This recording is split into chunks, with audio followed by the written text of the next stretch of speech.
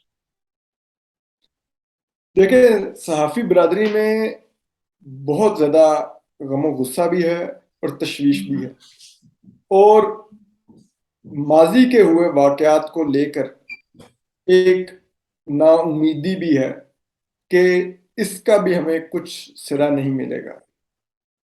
سلیم شہزاد شہید کے لیے سپریم کورٹ کا کمیشن بنا، کچھ نہیں ہوا، کوئی کلپریٹ اس کمیشن نے آئیڈینٹیفائی نہیں کیا تھا۔ مشہور ثاقب نثار صاحب ہوتے تھے اس کمیشن میں، ہیڈ کر رہے تھے۔ حامد میر صاحب کو 6 گولیاں لگیں، معجزاتی طور پہ اللہ میں نے ان کو بچا لیا، 2 گولیاں آر پی جی سب میں لے کر پھر رہے ہیں، اسی سپریم کورٹ کا کمیشن بنا، کچھ نہیں ملا۔ تو بات یہ ہے کہ اس ملک میں واقعات ہوتے ہیں، ان کا نتیجہ نہیں نکلتا، اور یہی نتیجہ نہ نکلنا جو لوگ یہ واقعات کرتے ہیں ان کی امپیونٹی بڑھاتے ہیں۔ تو ہمیں جن کو مارا جاتا ہے ان کو تو اس ریاست میں سینس آف سیکیورٹی نہیں دیا جاتا، لیکن جو مارنے والے ہیں ان کے پاس وہ سینس آف سیکیورٹی پوری طرح ہے کہ ان تک کوئی نہیں پہنچے گا۔ تو اس لیے ہم یہ سمجھتے ہیں کہ خدا را ماضی میں جو آپ نے کیا ہمارے ساتھ کیا، ارشد شریف صاحب کو انصاف دے دیجیے، ان کو انصاف مل جائے گا، وہ لوگ پکڑے جائیں گے، تو میں آپ کو یقین دلاتا ہوں کہ اس کے بعد پھر کوئی کاروائی کرنے والا 10 دفعہ سوچے گا ضرور کہ یہ آپریشن کرنا چاہیے کہ نہیں کرنا چاہیے۔ ارشد شریف صاحب کی والدہ ڈیزرو کرتی ہیں یہ انصاف، وہ کہیں 70-80 سال کی ہوں گی، اس عمر میں کیا وہ یہ دن دیکھنا ڈیزرو کرتی تھی؟ ہم نے ایک ماں کا بیٹا چھین لیا اس سے۔ آپ بتائیے، ارشد شریف صاحب کے 5 بچے ہیں، کیا ان بچوں کا کوئی حق نہیں اس ملک کے اوپر کہ ان کو انصاف ملے؟ آپ بتائیے وہ کن جذبات کے ساتھ اب جوان ہوں گے کہ ان کا باپ کس پوزیشن پہ کھڑا ہوا تھا اور بظاہر اسی پوزیشن کی پاداش میں اس کو مار دیا گیا۔ تو کیا وہ اس ریاست یا اس ریاست کے اداروں سے محبت کے جذبات لیے جوان ہوں گے؟ بالکل نہیں ہوں گے۔ ہاں، لیکن اگر ہم نے وہ لوگ پکڑ لیے جو اس قتل کے پیچھے ہیں، ان کو سزائیں ہو گئیں، تو کم از کم ان بچوں کو یہ بھی پتا ہوگا کہ ہمارے باپ کو قتل کرنے میں کون ملوث تھے، اور جو ملوث تھے ان کو اس ریاست نے سزا یقینی بنائی، تو پھر شاید وہ ان جذبات کے ساتھ نہیں بڑھے ہوں گے۔ تو سیاست کو سوچنا چاہیے۔ اور یہ ہمارے ملک میں صرف وہی صحافی ہی کیوں خطرے میں آتا ہے جو کسی بھی وجہ سے کسی وقت اسٹیبلشمنٹ کا وہ کرٹیک بن جائے؟ ارشد شریف صاحب تو بہت اسٹیبلشمنٹ کے قریب تھے، خود کل ڈی جی آئی ایس آئی نے کہا کہ میرے ساتھ رابطے میں تھے، D G I S P R نے کہا میرے سے رابطے میں تھے، بہت ان کا کلوز کنیکشن تھا فوج کے ساتھ، اور اس کے باوجود وہ اب چند ماہ ہی ہوئے کہ وہ فوج کے ادارے پر تنقید کرنے لگے، اور انہی چند ماہ کے اندر اندر ان کی جان چلی گئی۔ میں اب بھی اس طرح سے نہیں ود ایویڈنس کہہ رہا کہ مجھے یقین ہے یہ فوج نے کیا ہے، کسی اور نے کیا ہو سکتا ہے، لیکن یہ ایک ایسے سرکمسٹانسز ہیں جن کا ایک ماضی سے تعلق ہے، ہم نے جو ماضی میں ہوتے واقعات دیکھے ہیں، تو اس کی بنیاد پہ ہم انہی سرکمسٹانسز کو ارشد شریف صاحب پر اپلائی کر رہے ہیں، اور ارشد شریف صاحب خود بھی کہہ رہے تھے کہ ان کی جان کو خطرہ ہے، اور وہ یہ کہہ رہے تھے کہ ان کی جان کو خطرہ انہی کی اس پوزیشن کی وجہ سے ہے جو انہوں نے اس وقت لے رکھی ہے۔ تو پھر اس کا دودھ پانی کا پانی کر کے دیجیے ہمیں. یہ مت کیجیے آپ کے اس طرح جانے دیں گے یہ معاملہ. ظاہری بات ہے ہم تو قلم کے مزدور ہوتے ہیں، ہم کوئی ہتھیار نہیں اٹھا سکتے، ہم لڑ نہیں سکتے، ہمارے پاس وہ وسائل تو نہیں ہے. لیکن ہم اپنے قلم سے اب جہاں پہ پہلے ایک اتنی لمبی فہرست تھی ناموں کی، ہم دیتے کہ یہ اس وجہ سے مارے گئے، اس میں پھر ارشد شیخ صاحب کا نام بھی ایک نام ایڈ ہو جائے گا جن کو ہم لکھتے رہیں گے.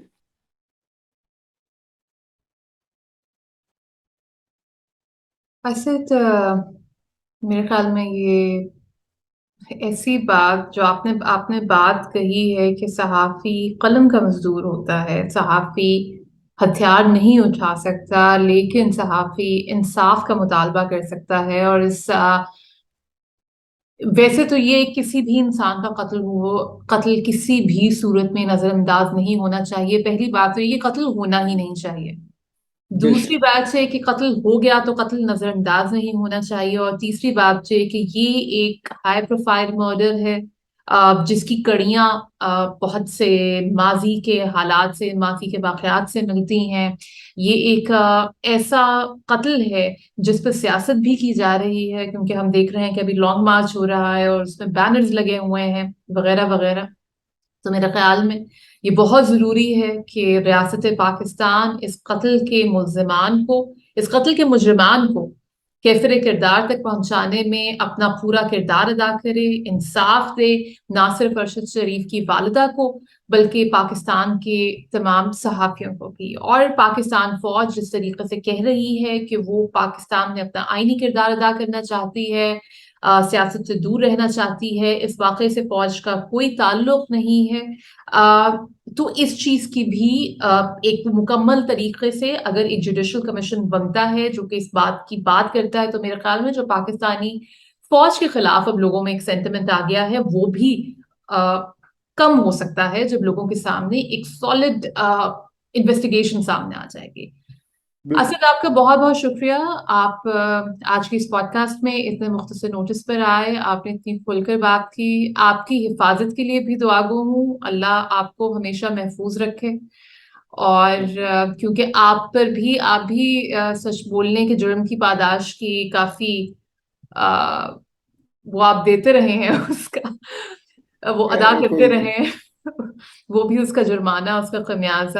تو دعا یہی ہے کہ خدا آپ کو حفاظت سے رکھے اور پاکستان کے تمام صحافیوں کو یہ یقین ہو کہ ان کی جان و مال کا تحفظ ہوگا تاکہ وہ کھل کر ببانگ دہل اپنا شعبہ اپنا سکیں اور کھل کر سچ کا، حق کا ساتھ دے سکیں. آپ سب لوگوں کا بھی بہت بہت شکریہ جنہوں نے یہ پوڈ کاسٹ دیکھی. آپ سے ملاقات ہوگی اگلی پوڈ کاسٹ میں، تب تک کے لیے خدا حافظ.